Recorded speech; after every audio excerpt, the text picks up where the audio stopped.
మొక్కజొన్న రైతులను నిండా ముంచేశారు కావేరి కంపెనీ నిర్వాహకులు. ఖమ్మం జిల్లా వైరా నియోజకవర్గం పాలడుగు గ్రామానికి చెందిన రైతులు విత్తన కంపెనీల ఏజెంట్స్ మాయమాటలు నమ్మి మోసపోయారు.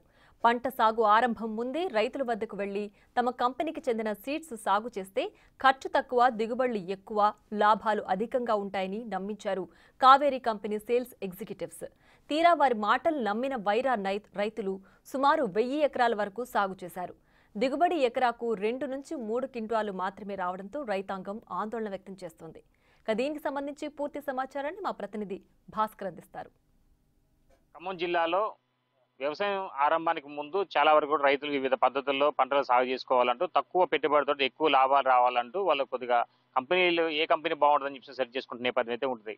దాన్ని ఆసరా తీసుకున్న కొన్ని కంపెనీలు మొత్తానికైతే గ్రామ స్థాయిలో కూడా మొత్తం వాళ్ళు పర్యటన చేసుకుంటూ అక్కడ ఒక కంపెనీకి సంబంధించినటువంటి రిప్రజెంటివ్ ఒక వ్యవహారం ఒక అవతారం ఎత్తి మొత్తానికైతే ఆ గ్రామాలకు చెందినటువంటి రైతులను కొద్దిగా ప్రలోభాలకు గురి చేసుకుని అక్కడ నుంచి తమ కంపెనీకి చెందినటువంటి విత్తనాలను సాగు చేస్తే తక్కువ పెట్టుబడితో ఎక్కువ లాభాలు వస్తుంటూ వాళ్ళకి నమ్మబలికి వాళ్ళు లేనిపోయినటువంటి అపోహాలు కల్పించేసి ఏకంగా వాళ్ళ యొక్క మాయలో పడే విధంగా వాళ్ళ యొక్క ప్రయత్నాలు కొనసాగిస్తుంటారు. దానికి సంబంధించి మొత్తానికైతే ఖమ్మం జిల్లాలో వైరా నియోజకవర్గంలో సుమారు 1000 ఎకరాల్లో కూడా ఇక కావేరీ విత్తనాలకు సంబంధించి 553 రకం విత్తనాలు సాగు చేశారు. ఫలితంగా చూసుకుంటే మాత్రం సుమారు అంటే ఈ 1000 ఎకరాల్లో కూడా సాగు చేసిన రైతులు ఇప్పుడు దిగుబడి తక్కువ రావడంతో లబో అని మొత్తుకున్న నేపథ్యం అయితే ఉంది. దీనికి సంబంధించి దిగుబడి తక్కువ వస్తుందని చెప్పి ఇప్పటికే కంపెనీ ప్రతినిధులకు సమాచారం ఇచ్చినా కానీ తమకేమీ పట్టనట్టుగా వ్యవహరించడంతో ఒకవైపున ఆందోళన వ్యక్తం చేస్తున్నారు. దీనికి సంబంధించి ఇప్పటికే అంటే ఈ కంపెనీ ప్రతినిధులు కనీసం తమ పంట పొలాల వైపు కూడా కన్నెత్తి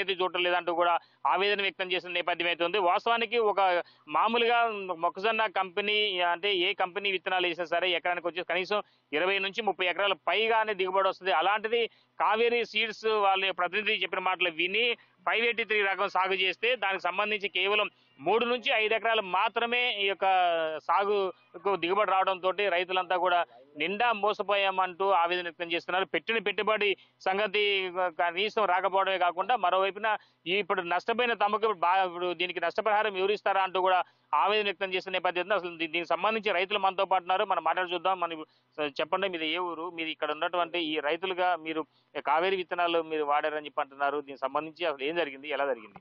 కావేరీ 853 అని ఎఫ్ అనే రకం మాకు మా ఊరు అబ్బాయి తెలిసిన అబ్బాయి ద్వారాగా మాకు ఇచ్చారు. అయితే ఇక్కడ మాకు తెలియదు ఈ బాండ్లు గీండ్లు అనే సంగతి మాకు తెలియదండి. చదువు రాదు, ఉన్న నాలెడ్జ్ పెద్దగా లేదు. మేము మారుమూల గ్రామంలో ఉన్నాం. ఇది ఆసరా చేసుకొని ఊళ్ళో ఒక వ్యక్తిని పట్టుకొని, వాళ్ళు తెలియగల వ్యక్తిని పట్టుకొని ఇంటింటికి తిరిగి బయటికి చెప్పకుండా మీకు మంచిగా బండిద్ది, అది బండిద్ది, ఇది బండిద్ది, డబ్బులు ఇస్తున్నాం, మీకేందా 40 క్వింటాలు అయింది, మీరు లక్షాధికారులు అవుతారు, ఆ ఇత్తనం బాగోలేదు, అది పెడితే ఏమవుతుంది, ఇది పెడితే ఏమవుతుంది అన్నారు. మేము మామూలు నాటు ఇత్తనాలు తెచ్చుకున్నవి కూడా అమ్ముకొని ఈ ఇత్తనం వేసినాక వాళ్ళు 20,000 ఇచ్చారు. బాగా ఏపుగా పెరిగింది. 2 కంకులు వస్తుండేలకు మాకు అనుమానం వచ్చి మేము మెసేజ్లు పెడతాను. వాళ్ళు మెసేజ్ చూస్తున్నారు కానీ మాకు సమాధానం చేయట్లేదు. ఫోన్ చేస్తే ఎత్తట్లేదు. ఏంటయ్యా అంటే మీకేం కాదు, బాగానే ఉంటుంది, అంతే ఉంటుంది, అంతే ఉంటుంది, దాటేసుకుంటూ వచ్చారు. తేరా అయిపోయింది. మా బతుకులన్నీ అప్పులు పోలని, గొలుసులు అమ్ముకున్నాం. ఉన్న పొలాలన్నీ తాకట్టు పోయేటట్టు ఉన్నాయి. నీళ్లు ఎక్కడో కొనుక్కొని బాయిల్లో నీళ్లు, కాలువల్లో నీళ్లు, మోటార్లలో డబ్బులు కట్టి ఈ వర్షాన్ని మేము తళ్ళేసి కూలోళ్ళం పెట్టి కలుపు మందులు కొట్టి 6 కలుపు మందులు ఎత్తమన్నా మొత్తం 6 రకాల మందులు ఎత్తమని 4 రకాలే ఇచ్చారండి మాకు. ఆ 4 కూడా డూప్లికేటే. మందుల కొట్లో ఇప్పుడు అప్పు తెచ్చిన పేరు చూడండి, చక్రీ గారు అని ఉన్నాడు ఇక్కడనే, 60,000 రూపాయలు అప్పు చేసిన ఆయన గారు ఇప్పుడు అడుగుతున్నాడు డబ్బులు. ఏం చెప్పాలన్నా మాకు అర్థం కావట్లేదు. ఎవరికి చెప్పుకోవాలి? నాకు అమ్మారుకు పోతే అంటాడు మేము పెట్టిన కదన్నాయా బాండ్ ఉండోళ్ళకి కానీ లేకపోతే లేదు. మాకు బాండ్ ఉన్న సంగతి మాకు తెలియదు. ఎవడో వ్యవసాయం చేయని కూర్చోబెట్టి వాళ్ళు క్లాసులు ఇస్తే అట్టండి మాలాంటి రైతులకు చెప్పాలి కానీ వాళ్ళు ఇంటింటికి తిరిగి అది చేయకుండా మరి ఇప్పుడు వ్యవసాయ అధికారులు మరి మంత్రులు కనుక మంచిగా చెప్తున్నారు, వాళ్ళని ఇంటికి పోండాయా, వాళ్ళని మంచిగా మేలుకొల్పండి అని వాళ్ళు చెబుతుంటే వీళ్ళు వచ్చి ఏదో తుడుచుకున్నట్టుగా ఊళ్ళోకి వచ్చి మంచి మెయిన్ వాళ్ళని పిలుచుకొని వాళ్ళు ఏదో 4 మాటలు మాట్లాడి రిపోర్ట్ రాసుకొని వెళ్ళిపోయారు. మాకు తెలియదు ఆ సంగతి. తీరా ఇప్పుడు అంటున్నారు మేము వాళ్ళ దగ్గరకు పోతే మాకు సంబంధం లేదని. మరి మేము ఎవరికి చెప్పుకోవాలి మా బాధ? ముందు మీరు వాడిన సీడీ కంపెనీ ఏంటి, అప్పుడు ఎంత దిగుబడి వచ్చింది ఒక ఎకరాకు, అప్పుడు ఎంత ఖర్చు అయింది? అప్పుడు మాకు తెలియదండి. అడ్వాంట 35 అని వైరా సోమవారం శాశ్వత గారు ఇచ్చిండు. 30 బత్తాలు అయింది అన్నాడు కానీ నాకు 42 బత్తాలు అయిందండి. ఆయన పుణ్యం అంట. 42 బత్తాలు అయింది. నాకు ఈ మోసం చేయలే ఆయన మళ్ళీ వచ్చిండు 7. ఆయన కంటే మాది బాగుందని చెప్పి వీళ్ళు ఇచ్చారు. లేకపోతే మేము నమ్మపోయే వాళ్ళని మాకు న్యాయం చేయండి అయ్యా. అప్పుడు 42 క్వింటాలు వచ్చింది. ఖర్చు కూడా తక్కువ అండి. అప్పుడు లేబర్ ఖర్చు 6,000, ఇప్పుడు లేబర్ ఖర్చు 14,000. అప్పుడు మందు కట్ట 400, 500 ఉంది, ఇప్పుడు 2,000. యూరియా కట్టలు దొరకట్లేదు, బ్లాక్ లో 700 కూడా కొనేసినాం. మరో రైతు ఉన్నారు, మనం చూద్దాం. మీరు ఎన్ని ఎకరాలు వేశారు? నేను 14 ఎకరాలు వేసినండి. నేను మొత్తం 14 ఎకరాలు వేసాను. కావేరీ సీడ్ అని చెప్పారు. అయితే డబ్బులు ఇస్తామండి అది ఇది అన్నారు. మాకు డబ్బులు లేదు, ఏం లేదు. విత్తనాలు పెట్టారు, మొలిచింది, మొత్తం మెయింటైన్ చేసినాం. గడ్డి మందు 2-3 సార్లు, మిగతా పురుగు మందులు ఇచ్చారు, అవి కూడా కొట్టేసినాం.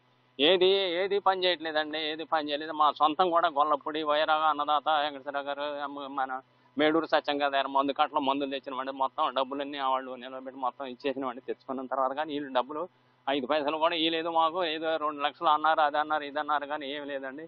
మొత్తం 68 గంటల 50 కేజీలు అయిందండి. మొన్న పాలడుగులో ఏ బిడిచి అన్నారు, పాలడుగు కాదు వైరా రమ్మన్నారు. వైరా కూడా నేనే పోయిన, డ్రైవర్ లేకుండా నేనే ట్రాక్టర్ నడుపుకొని పోయేసి వచ్చినండి. 68 గంటల 50 కేజీలు 14 ఎకరాలు సీడ్ అండి.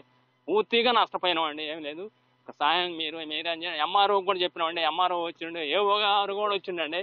ఏఓ గారు కూడా మేమేం చేసేది లేదు అన్నాడు. ఏఓ గారు వచ్చి చూసిండు. ఎంఆర్ఓ గారు ఏం మాట్లాడకుండా ఆ జేబుల్లో చేతులు పెట్టుకున్నాడు, వెళ్ళిపోయాడు ఆయన గారు కూడా మాకు ఏం చేయలేదండి.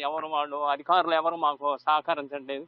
మీరైనా మాకు ఇప్పుడు సహాయం చేయండి. దీనికి సంబంధించి ఇప్పటికే అగ్రికల్చర్ ఆఫీసర్ కావచ్చు, రెవెన్యూ శాఖ యంత్రాంగం కూడా మొత్తానికి పూర్తి స్థాయిలో దర్యాప్తు చేయబడతా ఉంది. దీనికి సంబంధించి ఈ యొక్క నష్టపోయిన రైతులకు పూర్తి స్థాయిలో వాళ్ళకి ఆదుకోవాలంటూ కూడా కోరుతున్న నేపథ్యం ఉంది. కానీ కంపెనీ యజమాని నుంచి, అంటే వాళ్ళ యొక్క సంస్థ నుంచి కావచ్చు, కంపెనీ నుంచి కావచ్చు, లేదా కంపెనీకి సంబంధించిన వ్యక్తులు కూడా ఎవరు కూడా ప్రాపర్ గా దీనికి సంబంధించి ఎలాంటి సమాచారం ఇవ్వడం కాకుండా కనీసం ఈ రైతులకు సంబంధించిన నష్టపరిహారం విషయంలో కూడా ఎలాంటి మాట్లాడకపోవడంతో కూడా ఈ యొక్క ఘటనకు అంటే వీళ్ళంతా ఆందోళన పడుతున్న నేపథ్యం అయితే ఉంది. ఇది కొంత తాజా పరిస్థితి. Sampath Bhaskar, big TV, అష్నగుర్తి.